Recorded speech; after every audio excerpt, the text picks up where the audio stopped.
मनुष्याचा मानवता हा धर्म जर असेल तर मानवता धर्माच्या मागे ते आपापसात किती भांडत असतील, परंतु जेव्हा मानवता धर्माची आवश्यकता भासते तेव्हा इतर सर्व धर्म नष्ट होतात. फक्त राहतो म्हणजे एकच धर्म, त्या धर्माचं नाव आहे मानवता.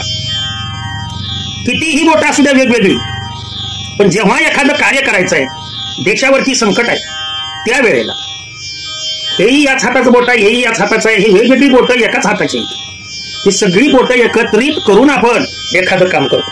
यातल्या एका बोटाने काम करता येत नाहीये, लक्षात ठेवा. हे एकत्रित कसे आहेत ते पहा. त्यांच्यामध्ये परस्परामध्ये भांडण नाही, कोण कोणाच्या पुढचं जाऊन खात नाहीये. प्रत्येकाचा रंग वेगळा आहे, प्रत्येकाचं रूप वेगळं आहे, पण प्रत्येकाचा धर्म त्यांचा जो आहे तो प्राण्यांचा धर्म आहे का नाही का. तो मेंढी